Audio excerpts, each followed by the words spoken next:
ఓం శ్రీ సాయిరామ్ అండి. అందరికీ నమస్కారం. Welcome to Sri Sainatha kitchens. ఈరోజు మరో స్నాక్ ఐటెంతో మీ ముందుకు వచ్చేసాను. వెజిటబుల్ కట్లెట్ అండి. ఈ రెసిపీ కానీ మీకు నచ్చినట్టయితే మీరు కూడా ట్రై చేయండి. ఇంక వీడియోలోకి వెళ్ళిపోదామండి. ఈ కట్లెట్ కోసం నేను వెజిటబుల్స్ క్యారెట్, క్యాబేజ్ అలాగే ఆలు కట్ చేసి కొంచెం ఉప్పు, పసుపు, ఒక గ్లాస్ వాటర్ వేసి 2 విజిల్స్ వచ్చేదాకా కుక్ చేసుకున్నాను.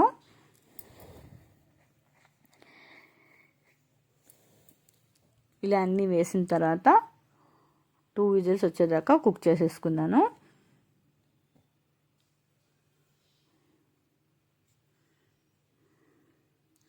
ఈలోపు ఒక మిక్సీ జార్ తీసుకొని అందులో ఒక 4 బ్లడ్ స్లైసెస్ తీసుకొని ఇలా మజ్జిగ కట్ చేసి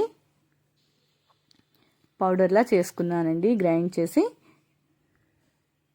మెత్తగా పౌడర్లా చేసేసుకోవాలి.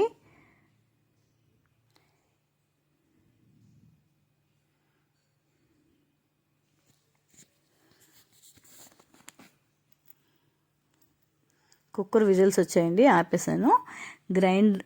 ఇలా గ్రైండ్ చేసుకోవాలి మెత్తగా పౌడర్ లాగా. ఇది ఒక బౌల్లో వేసుకొని పక్కన పెట్టేసుకుంటాను. ఇప్పుడు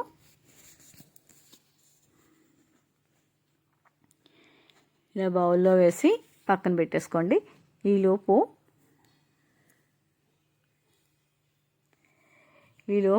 మరో బౌల్ తీసుకొని అందులో ఒక 4-5 స్పూన్లు కార్న్ఫ్లోర్ వేసుకొని ఇలా వాటర్ వేసుకొని ఉండలు లేకుండా కలుపుకొని పక్కన పెట్టి ఉంచుకోవాలి.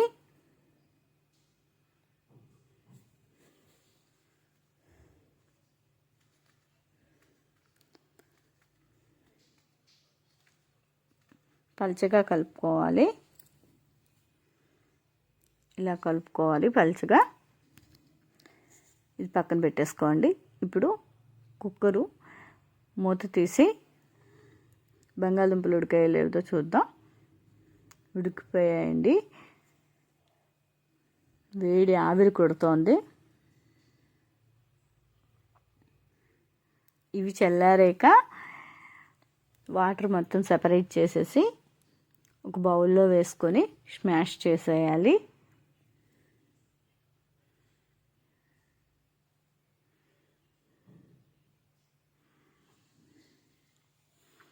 మెత్తగా ఏం అక్కర్లేదండి.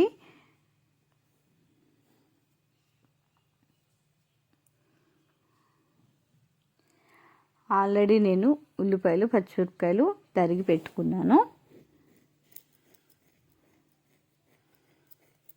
ఇలా స్మాష్ చేసుకుంటే సరిపోతుంది. ఇందులో ముందుగా తరిగి పెట్టుకున్న ఉల్లిపాయలు, అలాగే పచ్చిమిరపకాయలు, జీలకర్ర, ధనియాల పౌడర్,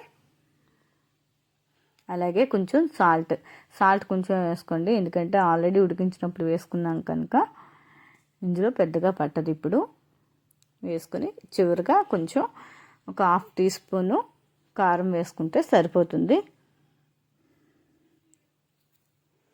వేసుకొని బాగా కలుపుకోవాలి. కలిపిన తర్వాత ఇందులో ఇందాక మిక్సీ చేసి పెట్టుకున్న బ్రెడ్ పౌడర్ అనేది వేసుకోవాలి. బ్రెడ్ పౌడర్ అనేది కంపల్సరీ, ఎందుకంటే ఉండ కట్టడానికి బాగుంటుంది.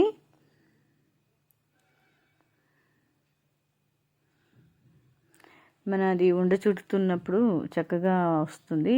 చేతికి అంటుకోకుండా నీట్గా వచ్చేస్తుంది ఉండ. చూసారా ఎంత బాగా వస్తుందో.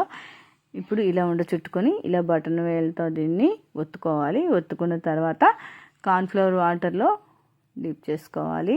తర్వాత ఇలా బ్రెడ్ పౌడర్లో వేసుకొని ఇది పక్కన ప్లేట్లో మొత్తం ఇలా ఒత్తుకొని పెట్టుకోవాలి, రెడీ చేసి పెట్టుకోవాలి. ఈలోపు పెనం పెట్టి పెనం హీట్ అయ్యేలోపు ఇలా ఒత్తుకొని ఉంచుకోవాలి.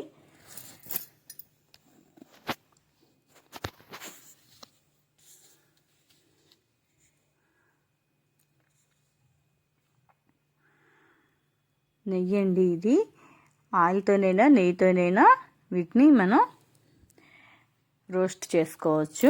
నేనైతే ఇక్కడ నెయ్యి వేసుకుంటున్నాను, ఎందుకంటే పిల్లల కోసం కదా హెల్దీ అని నెయ్యి వేసుకుంటున్నాను నేను. ఇంకా బటర్ కూడా వేసుకోవచ్చండి. నేనైతే ఇంట్లో రెడీ చేసిన నెయ్యి ఉన్నదని నేను నెయ్యితో కాలుస్తున్నాను. ఇలా ఒక పక్క అయిపోయాక, ఒక పక్క కాలాక ఇంకో పక్కకు తిప్పుకోవచ్చు. ఇలా రెండు పక్కలా కాలిపోయాక టమాటా సాస్తో కానీ గ్రీన్ చిల్లీ పేస్ట్తో కానీ ఇచ్చేయచ్చు, సర్వ్ చేసుకోవచ్చు.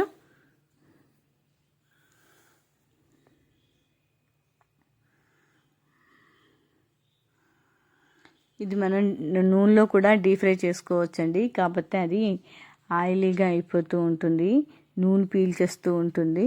ఇలా అనుకోండి, ఆయిల్ ఎక్కువగా ఉండదు, పైగా నెయ్యితో కాల్చాం కనుక హెల్దీ కూడా ఉంటుంది. అందుకని నేను ఇప్పుడు కూడా ఇలా చేసి ఇచ్చాను. ఈసారి కిందటిసారి ఆయిల్లో ఫ్రై చేసి ఇచ్చానండి, ఇది కొంచెం ఆయిలీగా అయిపోయింది. ఈసారి ఇలా కాదని చెప్పి ఇలా పెనం మీద రోస్ట్ చేసి ఇచ్చాను అనమాట.